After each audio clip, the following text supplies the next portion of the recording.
right, good morning and welcome to today's webinar. I'm Beth Hawley with the Arizona Association of Realtors, and we're pleased to present session 3 in the Art of Leadership, Art of Influence series with Dave Richards. Today's presentation will be about 35 to 45 minutes.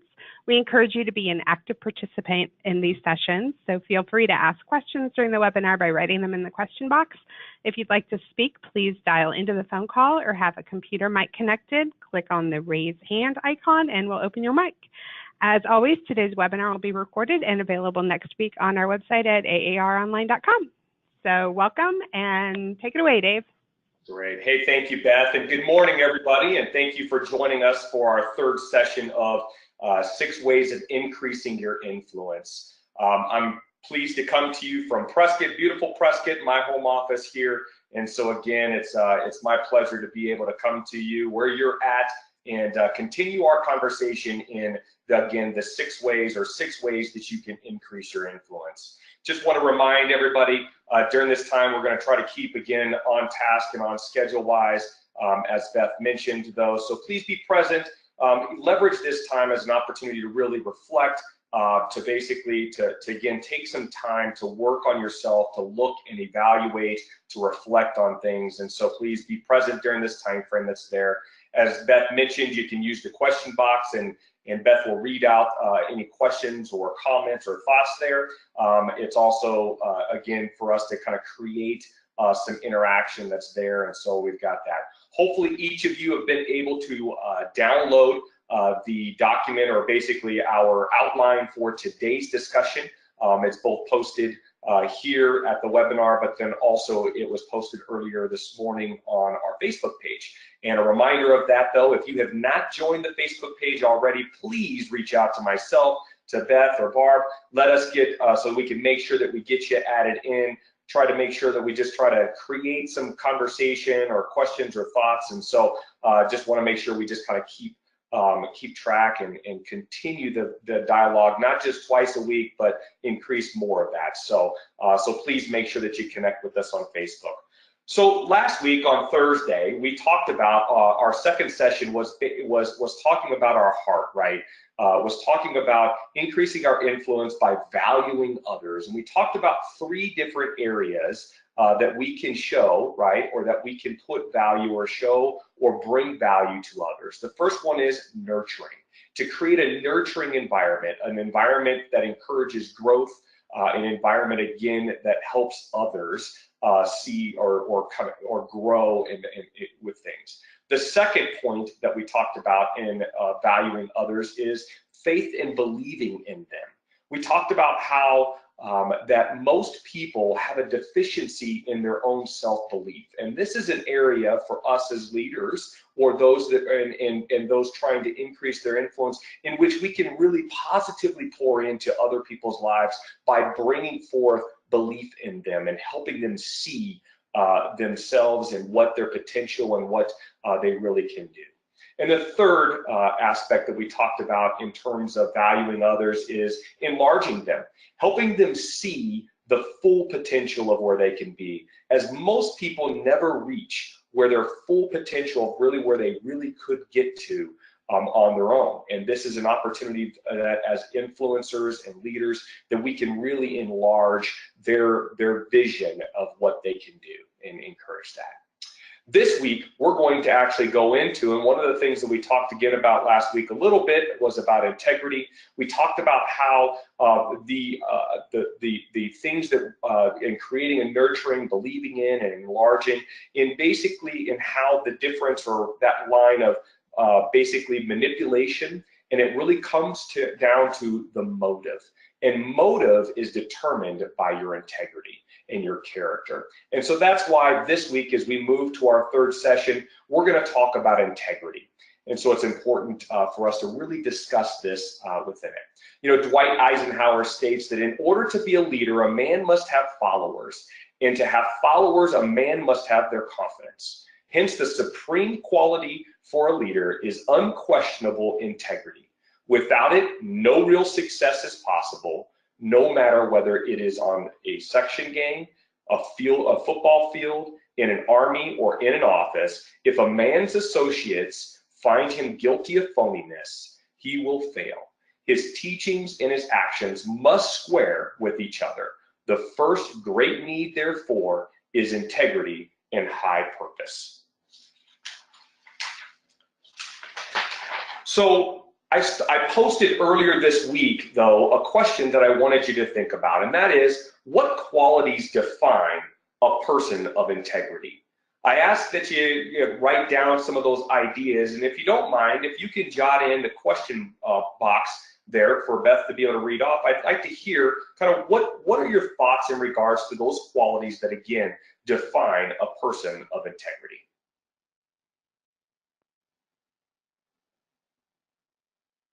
We had one comment on the Facebook page of that was honesty.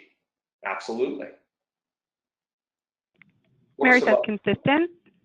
Consistency. Consistent honesty. Yep, consistent honesty. What are some other qualities? Cindy says there has to be a balance of all things. Ooh, a balance of all things. Of all these, sorry, I can't read.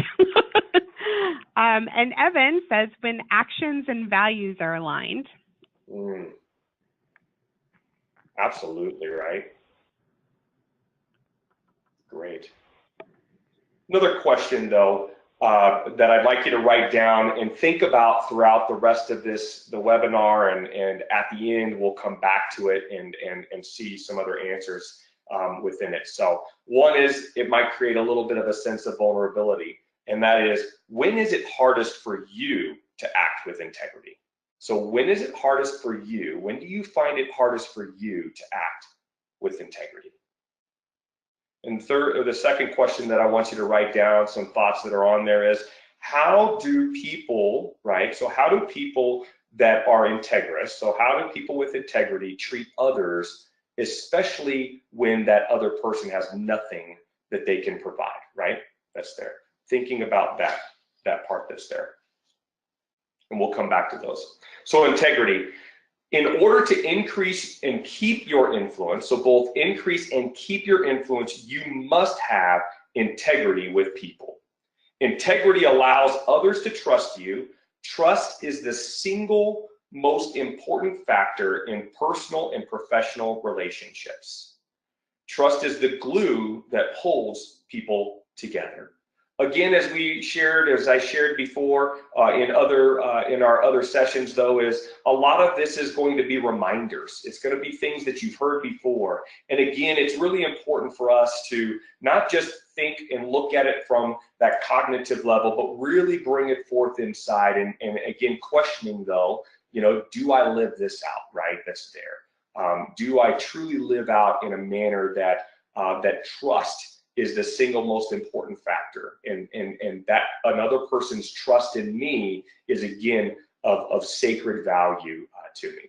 UCLA did a study, though, and they surveyed 1,300 senior executives, and out of those 1,300 senior executives, 71% of them said that integrity is the single most important quality needed to have success in business. I'd say that integrity is probably something that we need to make sure that we continue to work on and develop in our life. Wouldn't you? 71% of senior executives determine that this is the single most important quality that determines success. I think it definitely deserves some attention. And then trust, again, that holds the glue. George Washington said, "Few have the virtue to withstand the highest bidder." Thinking about that quote, though, reminded me back in 1982, the Tylenol crisis. Does anybody remember the Tylenol crisis in 1982? I got any yeses there? Right. Not from our audience, but I do. There we go. All right. Thank Brilliant you. PR. Excellent. So the Tylenol crisis, Tylenol, Johnson & Johnson company, though, they had built out their mission statement years before 1982. And one of the comments and specific lines in that mission statement is to operate with honesty and integrity. Very bulleted point that's inside their mission statement, to operate with integrity and honesty. That was there.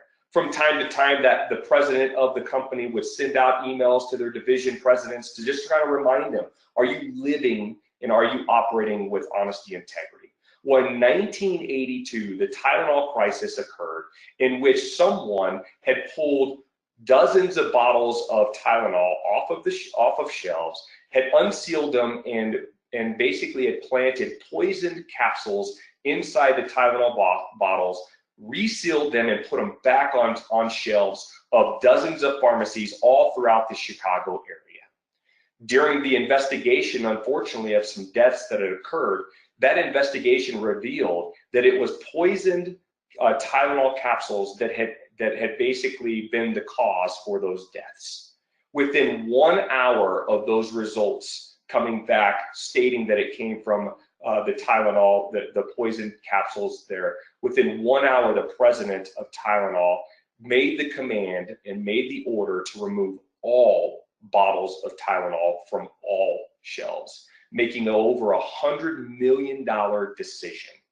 Later on, when the paper asked him about this particular decision, he was quoted in saying, "I was practicing what we agreed on in our mission statement."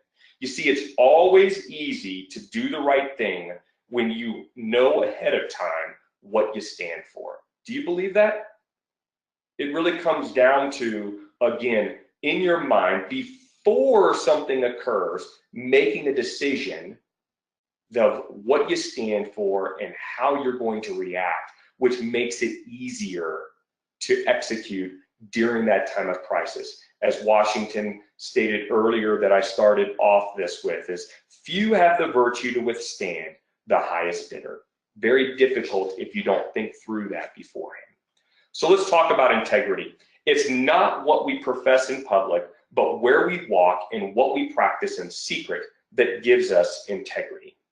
You see, integrity is defined as the adherence to moral and ethical principles, soundness and moral character, and honesty. Philip Brooks, a 19th century clergyman, said, "Character is made in the small moments of our lives." You see, character isn't created, as we saw in the Tylenol crisis. Character isn't created in crisis. It only comes to light during times of crisis. Second, the point that's here in this particular slide is what we do and how we live in private, right, matters. And so that is what will then will magnify or come out in our public persona. So we have to be honest with ourselves through that. So to become someone who can positively influence others, you must develop and live by the following qualities. So I'm going to give you some qualities that you should examine. So as we talked about journaling and reflection, taking some time to write out how the day went, I'm going to give you some specific qualities for you to look at during the day and ask yourself whether you are living in this manner, which would obviously lean to the fact that you're living an integrity life. First one, model, and I think Evan mentioned this earlier, model consistency of character. You see, solid trust only develops when people can trust you all the time. Question for you, yes or no in the question box. Is there a such thing as business ethics? Business ethics. Is there a such thing? Resounding yes. Resounding yes, there is a sense of business ethics. All right, I'm going to challenge that answer for yes in business ethics. And here's how I'm going to challenge it. Is there really a difference between business ethics and personal ethics? Or is it just ethics? You either got it or you don't. All right, I'm going to admit and be vulnerable here and tell you that my name is Dave Richards and I am a Big Brother watcher. Okay, sorry. During Big Brother, if you've ever seen the show at all, you see individuals walk into the diary room where they pour out their hearts of what's going on and how and why they make their decisions. I bring this up because of that business ethics versus ethics dilemma that I think a lot of us see, and that I think unfortunately we see play out in real life that's there. And during some of these diary sessions, though, they'll often talk about how It's the game that is making them have to lie or cut the corner or omit certain things or plant different things in terms of dishonesty and all of those other pieces. But it's really in the game, in the confines of the game. But then they pour out and say, but that's not who I am really. Here's who I am personally that's there. And so they constantly want to go back and forth. And so I ask though, and I'm sure that you may see individuals that, again, from a consistency basis though, do their business ethics and their personal ethics align. And that's why I think that really, truly, there's only one: ethics. Because if you are inconsistent with it, if you're willing to play the game of business, play the game of life in one confine of ethics, but then try to categorize in the other, I think that there's going to be conflict. You see, Nathaniel Hawthorne was quoted in saying that no man can for any considerable time wear one face to himself and another to the multitude without finally getting bewildered as to which is the true self. It's pretty in your face, isn't it? And I know most of you, when you said yes about business ethics, this is what you're meaning within that. But I wanted to challenge you from looking at it from a different perspective, that truly ethics is just ethics that's there. So the consistency, so it is easier to have a consistent life or a consistent set of character, showcasing of character, when you're focused in on one part of ethics rather than, again, category. Dave, Eric is challenging you with this quote, though. Let's hear it, Eric. He's saying that there isn't a difference in business. There isn't a difference, but you're held to a higher standard of ethics in business. How would you feel about that? Okay, so you're held to a higher standard.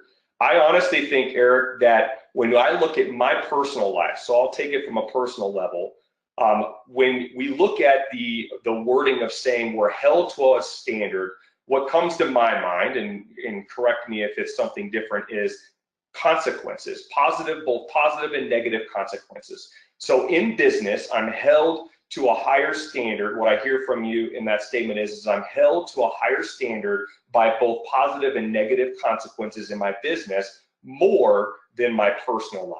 I'll share a story a little bit later that will further show or further bring light into this, but I would challenge that the people that are most dear in my life, my loved ones, there's no greater consequence, both positive and negative, in my way of living out my life in a highly integrous way with them, as their little lives, my four little children grow up, and I'm going to provide that example, is far more consequential than some of the business decisions that I would make.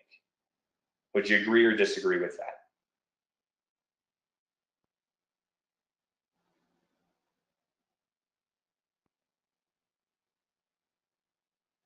He does agree. All right, there we go. So I understand what you're saying, because I think that a lot of times in business, though, we see those consequences earlier and faster, and certainly from a livelihood. But I do think, again, when you look at it as a whole, the stakes are high in all areas of our life. So our second part is to employ honest communication. So to do what I say, right? We've all heard the saying, do what I say, not as I do. And we all know that never works, right? It never works. People will always follow what you do rather than what you say. And if you're going to inspire them to not only do the right thing and focus on the right thing when you're not around, not just when you are around, again, what you say and what you do must be in alignment. You see, trustworthiness comes from being like a great musical composition. Your words and your music must match. So what you say and what you do must be in alignment. Again, in this reflection time, asking yourself, do you value today, did I showcase and value transparency? You see, people eventually will find out your flaws, even if you try to hide them. Oftentimes we try to project one particular image out there that's there. We laugh jokingly about Facebook, and a lot of people unfortunately don't understand Facebook, that this is the highlight reel of people's lives. It's not telling and showing the nitty gritty that's in the back, that's in the back shop. But what's interesting is there's people who actually try to project that perfect image in Facebook, and they almost want to show that that's who they are versus transparency. And I know that each one of us can see, right, and have seen folks that all of a sudden the truth comes to light. So it's better to face those weaknesses, to share those weaknesses with others, because at the end of the day, people will relate with you more if they see you and perceive you as real, and understanding that we're not all perfect, that again, we all have weaknesses and challenges. So I challenge again, are you living a life of transparency that's there? Next example, or next thing to evaluate daily is exemplify humility. Pretty bulleted and pretty straightforward, right? If you are perceived as driven by ego or the belief that you're better than others, you just won't be trusted, period. People will not trust you if you are perceived as egotistical, it being all about you and you're better than them. Next, demonstrate your support for others. Nothing develops or displays your character better than putting others first. The famous quote that many of us remember, though, from Zig Ziglar, that says, if you help enough other people to succeed, you too will succeed. Next bullet, fulfill your promises. Don't promise when you can't deliver. Always live a life that you focus in on follow through. This is the story, Eric, that I mentioned a little earlier to kind of accentuate this point, though. But there once was this little girl and her dad promised her that when he got home from work today, that he would play a board game of Scrabble with her. She was excited, waited all day for this to happen, when during the day the father was given a specific task or project that he had to get done at work. So at that point, he had to make the decision. The pressure was on. It was very difficult. And so he stayed late at the office to continue to finish out that project. When he got home, his little girl met him at the door and said, "Daddy, welcome home. I can't wait. We're going to play Scrabble." To the unfortunate view of her father looking down and saying, "I'm sorry, sweetie, but today it's already late. Unfortunately, I had to stay at work, and you know the dad has to provide for us, and so I had to stay at work to finish out a particular project that's there. So I'm sorry that tonight we're not going to be able to play a board game." The daughter then thought for a moment and then looked up and said, "Dad, how much money do you make in an hour?" The dad was a little perplexed by the question and said, "Well, honey, I make $20 an hour is what I make." After that, the little girl scampered to her room, and after 15 to 20 minutes later, came back out to her dad and said, "Dad, can I borrow $4? "Well, what do you mean, sweetie? Why do you need to borrow $4? "Well, with $4 more, I've got $20 so that I can buy an hour of your time." So I think that this is an example of when our ethics are our ethics and are we living out. Keeping our promises is important. That's there. You know, Philip Brooks says that character is made in the small moments of our lives. And I look at that and I look at the impact and again, the consequence of our children, though, and you think about that story and what we are showing them in terms of our integrity and keeping our promises. I asked earlier, though, to write down where you have the most challenge, and I have to be honest with you all and showcase a vulnerability there. This is probably one of the difficult things for me. I tend to be a little bit more of a workaholic, pretty driven in my work, and earlier on, in my career and when kids were a little younger, this was an area that was a big challenge for me, is overcommitting on things, working longer hours, and kind of putting off some of those important areas. And so through time and growth and personal reflection, this is an area that I have to work on, because it's important for me to invest in my kids. And that's the most important investment that I have to carry forward. So something that I could just personally share with you guys is, as I'm asking you all to be vulnerable too.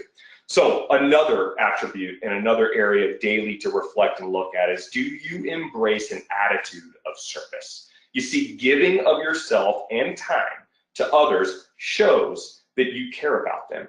People of integrity are givers, not takers. Next one, to encourage two-way participation with people that you're looking to influence. You see, when you live a life of integrity and look to influence others positively, people will listen and follow you. That's it. As we talk through these 6 areas of increasing your influence, you're going to open yourself up. You're going to create relationships where people are going to seek your advice. They're going to follow you within it. And with that comes great responsibility. So because significance comes from helping others. And the significance of helping others is a 2-way participation. So when they solicit and ask for your opinion or your thoughts, and when they look to follow you, it has to be participation-wise. You need to, again, seek and need to be an exchange between both people, not just a one-way street within it. You see, great quote or great poem by Frank Outlaw that I've shared here on your screen that says, watch your thoughts as they become your words. Watch your words as they become your actions. Watch your actions as they become your habits. Watch your habits as they become your character. And watch your character as it will become your destiny. This foundational element of integrity is critical. It's critical to, again, not only building influence in others, but maintaining that. Having that full sense of transparency. And I think that this is an area of integrity that is actually an area that when we look at society, it's challenging out there. We see story after story of the demise and the falling down of power, whether it be political. I read a survey that a few years back, the judicial system, I think that it stated that over 1,100 politicians were convicted of a crime. 1,100 politicians. These are people that are, that we see that they're committing their life to public service, and yet 1,100 committed of a crime in a single year. Pretty scary. So I think that just again magnifies how important it is for us to be consistent in our life. And you're not going to be perfect. I'm not going to be perfect in this. This is an area that, again, is a part of the law of the process that we talked about the first session. We have to constantly be reflecting. We need to constantly be focused in on how do we grow in living a life of integrity. Being quick to admit when you're wrong and apologizing and owning that, right? That is, again, creating an environment that says, I'm going to live in a manner. I'm committed to being honest with others. And more importantly, as Abraham Lincoln stated, I'm going to commit to being honest with myself. So I'm going to pause here, and we're going to come back to those questions and see what each of you want to share in regards to, number one, what is the hardest thing, or what is hardest for you to act, or when is it hardest for you to act with integrity? Anybody want to share?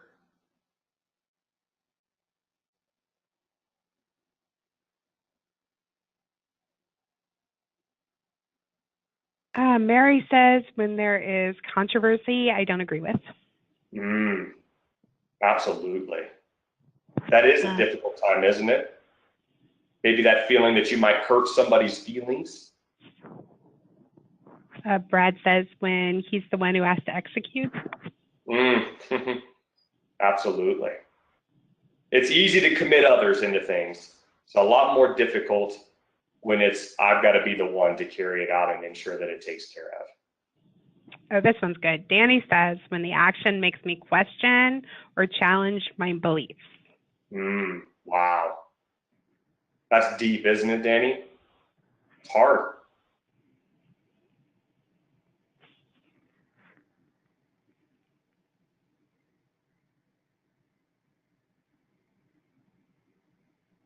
What are some ideas or thoughts around that in terms of how you protect yourself and how, again, maybe doing a correction? I'll share mine first as you kind of think about what, again, when is it hardest to act with integrity, that's there, and think about, how do you counter, how do you, what do you do, right, to make sure that you still can live in that? And I shared earlier, though, in terms of me having a tendency to overcommit on things. So one of the things that my wife and I committed to doing is doing a shared calendar. And so through our iPhones that are there, I do a shared calendar, and if I commit to anything, I put it on that shared calendar that's there, or if I'm talking about something specific that needs to go. Because my wife is extremely organized and on point, and she will quickly tell me if I've got a conflict or if that's not going to happen or not going to work right that's there, which allows me not to overcommit in circumstances and allows me to manage that. What are some other tips that you do to ensure that to watch out again for those times that that's hardest for you to act with integrity?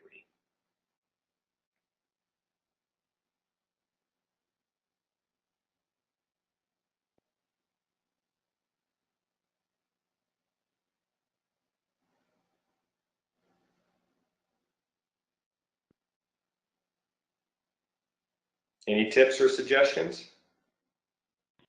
Mary says to set up expectations and be honest. Yeah. What was the last part of that? Set up expectations and what? And be honest. Yes. Isn't it easier? I mean, we all hear it though. The honesty is the best policy. You know, it's easier to pull the Band-Aid off earlier or whatever, you know, focusing it on earlier. But a lot of times we don't live consistent with that. And so again, you know, setting that expectations clearly and being forthright, it's easier to deal with early on than let it kind of fester that's there. Great point, Mary. Anyone else?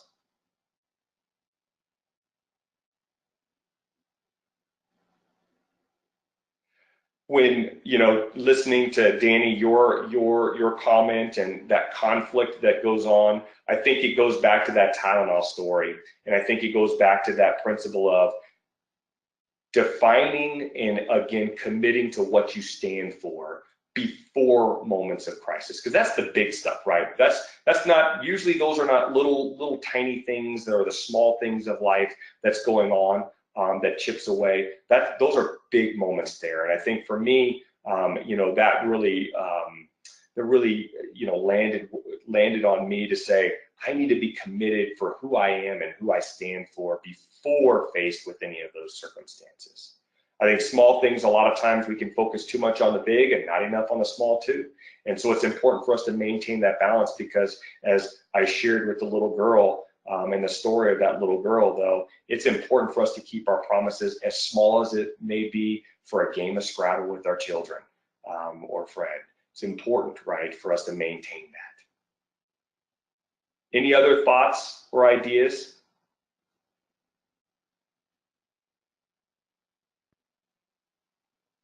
As you thought and listened out through the presentation or through our conversation today, though, what came to mind when you thought about people with integrity and how they treated others, and specifically how they treat others whom they can't gain anything from? Eric says knowing when to say sorry is important. Knowing when to say sorry, absolutely. Owning it. That's great.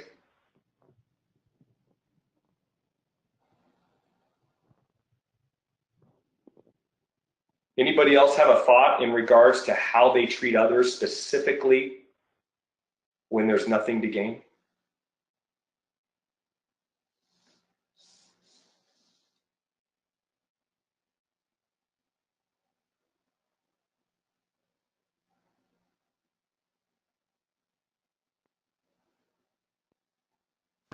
Ask them what they might have to offer. Mm-hmm. How they can help them, right? Right. Uh-huh. A life of service. I think that, again, when I think of somebody of integrity, I think of somebody who has motives to value and care for others. Their heart is truly about other people. And so regardless of whether there's something I can gain from you or not, I'm going to treat you with love, with respect. I'm going to believe in you. I'm going to create a nurturing environment regardless of what I'm going to get in return. I'm going to live a life of consistency in integrity. That's what it comes to me, or what comes to me when I think about people that live in an integrous life. If there's no other comments or thoughts there, I'm going to leave you all with this. And if you have thoughts about this, please share, though. And we're kind of coming down to a closed piece that's there. But I want to leave you with a quote, though, from my favorite President Abraham Lincoln. I just love reading about his presidency. Multiple different books that are there. One of the books I shared in the Law of the Process is about Lincoln leadership. And so one that I read continues, it's a staple in my annual reading through this there. But he was quoted though in saying that when I lay down the reins of this administration, I want to have one friend left, and that friend is inside myself. And I want you to think about it, as you all have dedicated and committed yourself into service to your fellow agents across Arizona and even in the nation and representing though. Throughout that entire time, it's bringing forth and having that focus that at the end of that tenure, at the end of that time that you've got, in which you are a strong representation that's there, is making sure that you can still be a friend with yourself and a friend inside, that you can lay your head at night with a clear conscience, that you've given all that you could, that you lived a consistent and integrous life. You owned up, like Eric stated earlier, when you make mistakes, you own up quickly and apologize quickly and own it, but you, which is important, that's there. But again, that I'm focused that daily, that I'm focused in on walking in a manner that is going to live out integrity. And that will increase and will grow both your influence and your leadership. Any other questions from what we've talked about?